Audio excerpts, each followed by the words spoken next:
We have to amputate your legs today. That's what the doctor told me as I lay in a hospital bed. My son and daughter looked at me like they were watching their daddy die. And I guess they were. My 6-year-old daughter held my hands, looked me in the eye and said, "Daddy, please don't die." The blinding, fluorescent lights burst over my head, and my nostrils filled with that bleach hospital smell, overpowering me in the cramped, chilly room. My wife squeezed my hand, tears streaming down her cheeks. "No," she cried. "He can't live the rest of his life in a wheelchair. Without the amputation," the doctor told me, "you'll be dead within a year." I couldn't believe it. But 4 years ago, the doctors wanted to put me under anesthesia and cut off my legs, leaving nothing but worthless stumps. All because I was one of the 70 million Nigerians with pre-diabetes or diabetes. The disease that ran rampant through my body, thrashing the blood vessels in my limbs until it practically cut off the circulation to my legs. The doctor made it clear that if he didn't amputate, that my legs would rotten like spoiled meat. So, what happened? And why am I telling you this? I'll answer the second question first. My name is Reverend David O.J., and I'm telling you this because I don't want you to go through the same horrifying experience that I did. Now, when all this happened, I didn't know all that much about this debilitating and potentially deadly disease. But now I've done my homework, and in my research, I've uncovered some eye-opening, even shocking facts. But I've also found hope for people like me, people who have diabetes. Now, a lot of people act like I did when I got diagnosed with diabetes. We let the statistics go in one ear and out in the other. But this is important because every single person represented in these statistics is someone like you and me, a mother, a father, a sister, a brother, a son or daughter, grandparents, friends, neighbors, co-workers, loved ones, you, me. We don't think we're going to become a statistic, but that's what this horrible disease does to folks like us.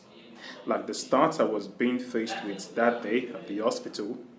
Did you know that every day over 20 people with diabetes have a limb amputated? That's over 7,000 per year. Yes, I will repeat, 7,000 sufferers have their limbs cut off in a calendar year. Even more distressing, 1 in 4 didn't know they had diabetes until it was too late. But worst of all, amputation isn't even the most dangerous part of uncontrolled blood sugar. As you may or may not know, diabetes also leads to Alzheimer's, dementia, heart failure, and cancer.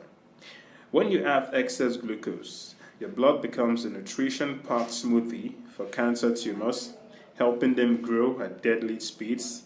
That's why the Harvard Medical School Cancer Center has warned that up to 80% of all cancer is at least partially caused by imbalanced blood glucose and insulin. But it doesn't end there. A study published in medical journal Neurology found that diabetes almost doubled the risk of dementia. Your glucose-packed blood constantly rushes through your brain, adding to the buildup that causes Alzheimer's and other types of dementia. When I read that, I had trouble not imagining it happening inside my own brain. As I kept reading about my disease, it only got worse. One study showed that if you've got diabetes, your risk of heart attack is 11 times higher than the average person. At my age, I already had to worry about heart attacks. It was terrifying to learn that my risk was so much higher than I thought. Another found that diabetes increases your risk of having a stroke by 150%. And during a stroke, diabetes makes it even harder for blood to get to your brain. For most people, a stroke has about 17% chance of being fatal. But if you're diabetic, A stroke is almost 100% death sentence. I knew type 2 diabetes was bad, but it wasn't until I found these stats that I realized just how deadly of a situation I was in. So, if high blood sugar and type 2 diabetes are so deadly, why do most doctors prescribe treatments that only manage the symptoms, while ignoring the real cause of the disease?